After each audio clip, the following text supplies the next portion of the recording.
They also welcome back a healthy Ryan Friel and first baseman Sean Casey off the DL to make room. The Reds option Corky Miller back to AAA Louisville. Let's go to the ballpark. Since she said, please, we'll put you on lots of big screens. In the first, Barry Larkin with a little nubber just short of the mound. Matt Morris over Albert Pujols' head. Ryan Friel makes it 1-zip. It lasted until the fourth. Albert Pujols, big fly off Jesus Sanchez. Two-run shot. His 23rd Cards took a 5-1 lead. Reds with the bases juiced and nobody out in the sixth. And Jason LaRue to third. Scott Rowland comes home for the force. Brandon Larson looking to get something done.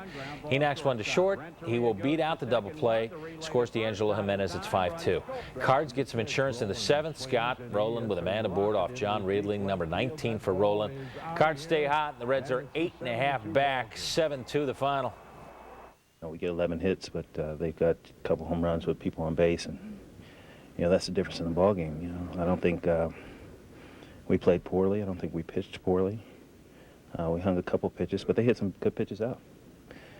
Credit is given where credit is due, and they just definitely deserve the credit. They'll get their chance 13 times to knock off the Cards in the second half, more than any other Central team. Second of four tonight at Great American, and this woman's very pleased the Reds are up 1-zip. And Willie Mopena, 7 for his last 9, make it 8 for his last 10. 3-run shot, his 11th dinger on the year. 4-zip on Woody Williams. Cards get one back in the fourth. Jim Edmonds deep to right. Albert Pujols will score on the double, 4-1. Then in the fifth, Pujols, one of his 4 hits on the night. The single to center scores Tony Womack, and it's 4-2 in the sixth. Jason LaRue off Woody, deep and gone. His 9th first homer at home this year. It's 5-2. Todd Jones loaded them in the 8th. Reggie Sanders has never gotten a hit off Danny Graves till now. 2-run single makes it 5-4. But Danny's going to get out of this, right? Marlon Anderson with 2 men on, and Graves with his 8th blown save of the year out. 7-5 Cards, bottom 9. LaRue bidding for his second long one of the night. To the wall in center. Edmonds up, over, onto the grass, and comes back with it. This is a stupid catch. Reds fall 9.5 back, 7-5 the final. I figured I would just kind of get close to the wall and see if it was still there, and it was, and kind of didn't know I was really going to even have a chance until I jumped up, and there it was. And I think more of the circumstances kind of got the reaction out of me, and kind of embarrassed by the reaction, but it's kind of weird. Same team 4 times. Jimmy Edmonds, he made the play probably of the year. That was an incredible catch. So it's tough. It's frustrating, but it's baseball. Saturday's an afternoon affair. Cards Jason Marquis and his sub-4 ERA against Corey Lytle. The Reds workhorse winless against St. Louis in 2 starts this season. First pitch set for 1:25. Welcome back. The hard luck injuries continue for Brandon Larson. The Reds starting third baseman strained his left hamstring, running out a grounder in the 4th. But the good news, after losing 2 straight to the mighty Cards, the Reds now have a chance to split their series. Let's go to Great American Ballpark. We pick it up with Barry Larkin showing why he belongs here next season. The All-Star still got it. Solo homer, Reds lead it 2-0, 5th inning.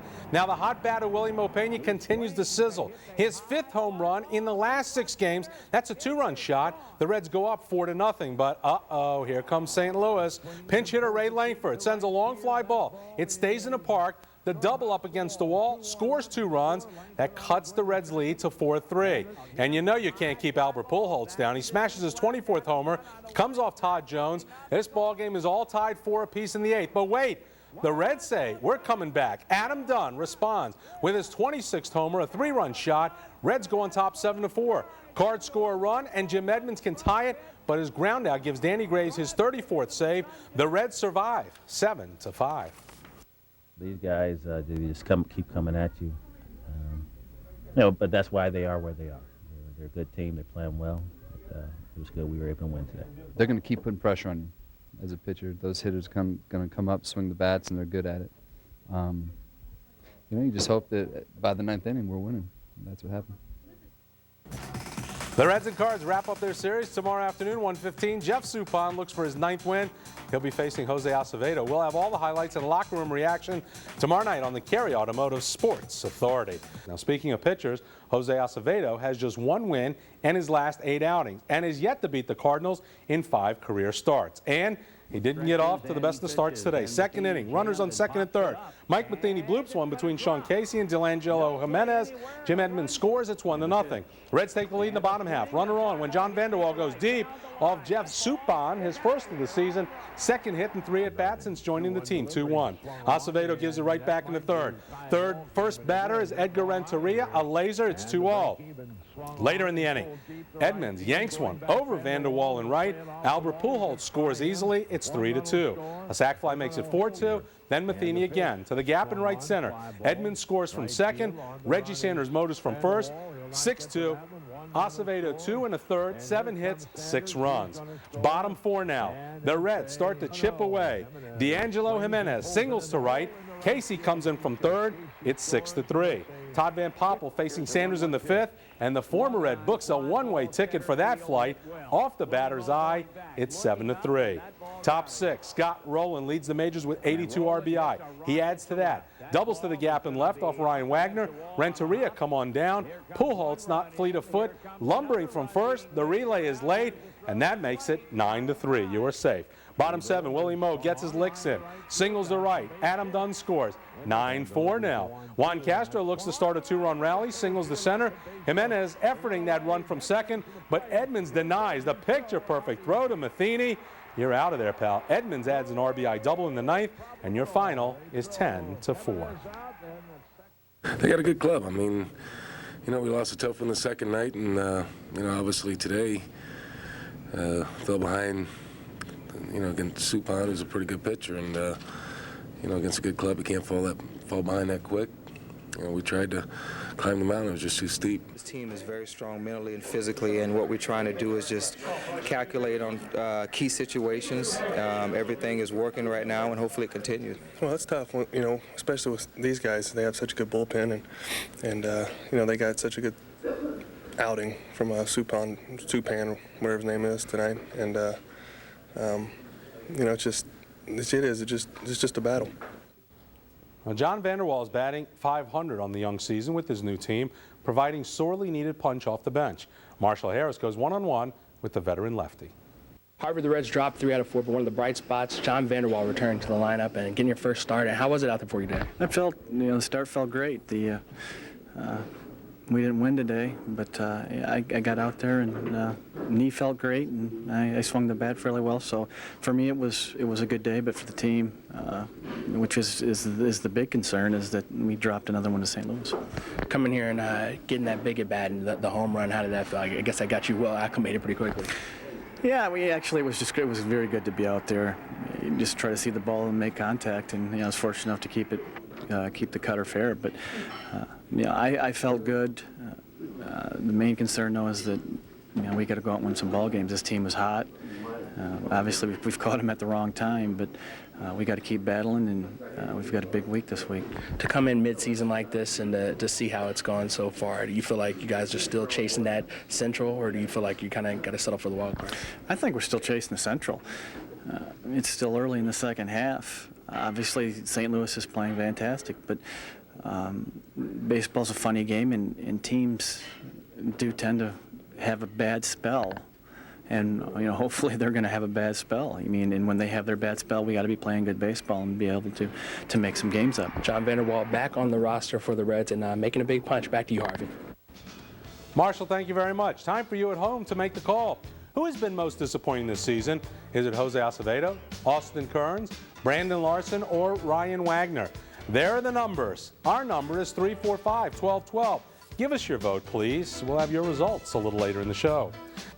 Welcome back. Baseball's trading deadline is less than 2 weeks away. Will the Reds assume the role of buyers or sellers? And what's likely to happen in the race for the NL Central and the wild card? I am sure these and more topics will be discussed with our Who Asked You gang. So now let's throw it over to Marshall Harris. Welcome to Who Asked You, joined by Mark Lancaster and Richard Skinner. And guys, tough weekend for the Reds. Obviously, the Redbirds pulled away like a runaway train. And are they running away with this division? I mean, the Reds, what does this tell us? They lose 3 or 4 like this at home. Well, it tells us they're not even close to as good as the Cardinals are. But, I mean, they're running away with the division because the Cubs aren't playing very well right now. Milwaukee beat them over the weekend. The Reds are falling back. Houston did win today, but they had a rough weekend against San Diego. Right now, there's nobody in the division as good as them. And what happens if they had Randy Johnson?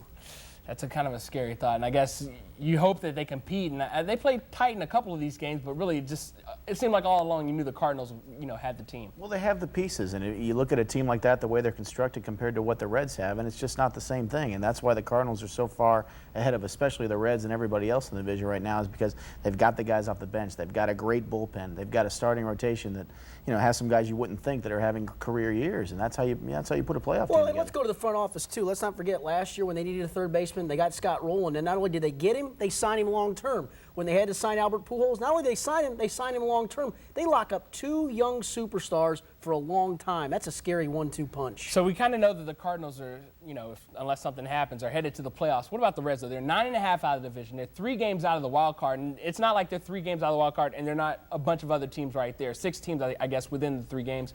What do the Reds have to do? Well, they're hopefully adding one piece to the puzzle in the rotation by bringing Brandon Clausen up, but just as soon as you're bringing him up, you have to question Jose Acevedo. Today he gets roughed up again. 7 of his last 9 starts, he's been awful. Really, 8 of his last 9. 7 of his last 9, he's given up 4 earned runs. The other one, he gave up 3 runs in 2 innings against Philly in a rain delay. Right now, he's awful, and they need to find out what to do about him in the rotation. So you think you're fixing one spot, another spot goes bad. Now, do you think this guarantees that the Reds, if they're going to make a move, they have to do something positive as far as buying versus selling, or are they going to be sellers? Well, that's the question. I don't think they care as much about who's in the rotation. It's just how it stacks up as to their playoff chances. I mean, they'll bring up some guy from AA or AAA and send him in the rotation if they think that they're too far out of it. So I wouldn't put it past them, being sellers right now, simply because they may decide that they're too far out of it. They have too many teams to jump over to get back in a legitimate contention. Well, and the other part is they got to make a decision on Paul Wilson. He's a free agent at the end of the year. Corey Lytle's a free agent at the end of the year. If you get to October and you have not done anything with those guys and they walk and you get nothing for them, Dan O'Boring should be fired if that happens. He really should be. We're going to just stop with the name calling, or try to avoid the name calling. What did I call him? I thought you said Dan O'Brien. I'm Is sorry. that what you said? Yeah, I thought. But when you look at Brandon Clausen, you're talking about a guy who's 5-2 in his last 7 decisions in AAA. I guess they're waiting for his control to come along. And now he comes up, maybe gives them a boost on Tuesday, but is that enough? I think he certainly has earned the shot, and that's the key for him. He can't hurt bringing the guy up. I mean, he started 18 games in Louisville. You can't say at 25 years old he needs to do more. And at this point, why not? It certainly is not going to hurt anything. As you said, Acevedo has really been struggling. Sanchez was not going to be your guy in there. So why not? I mean, I think it may give a little burst of energy to the rest of the team. Okay, this is the guy we've been hearing about. Let's see if he can go out there and do it. I mean, he's been under 3 ERA the last month and a half down there in Louisville, so give the guy a shot. I'm going to put you guys on the spot with our poll question today. You made the call. Who's been the most disappointing player for the Reds this season? Is it Brandon Larson? Is it Ryan Wagner? Is it Jose Acevedo? Or is it Austin Kearns? I think it's Austin Kearns, and strictly because the injuries have kept him from being a guy that people thought he was going to be. And obviously that's not his fault. I mean, he's been hurt and you can't help that, but I don't think people expected as much out of those other guys as they did out of Kearns to be a guy in their right field every single day, and he's barely been in there at all. He's hitting under 200. I think it's hard to be disappointed in a guy who gets hurt, but I think Mark's probably right. But if I was going to pick a guy who hasn't been hurt, it's got to be Acevedo. He looked like before he fell down the steps in Los Angeles last year, he was going to be, he started turning into a good pitcher, had a good start to this season, but boy, his last 2 months, he shouldn't even be in the rotation anymore. And you talk about a jumbled rotation where you're just trying to find guys. We may have an overflow situation in the outfield with the way Guillermo Pena's been playing lately. What are they going to do if and when all these guys come back healthy? That's a great question. Now, keep in mind, Kearns isn't even going to come off the DL till August the 1st. I think he's going to have a rehab stint. I think, Mark, you'd agree with that, at least a chunk of time. You're looking at probably mid-August before he's even back at the major league level and trying to produce. By then, you may not have to worry about it. Somebody else will probably be hurt. I would agree with that. And, you look at the offseason, if maybe they can move Casey or somebody like that in the offseason, they may be able to, move down to first base, and you've got your 3 outfielders, and we'll see what happens. So the Reds trying to shape up, I guess, it's make or break time. The trading deadline less than 2 weeks away. Hopefully, next time we talk to you guys, we'll have better things to talk about. I hope. Yeah. Until then, Harvey, we send it back to you. Now the results. 35% of you think Brandon Larson is the most disappointing. Another 33%, Jose Acevedo. Thanks if you're one of the hundreds who phoned us here tonight.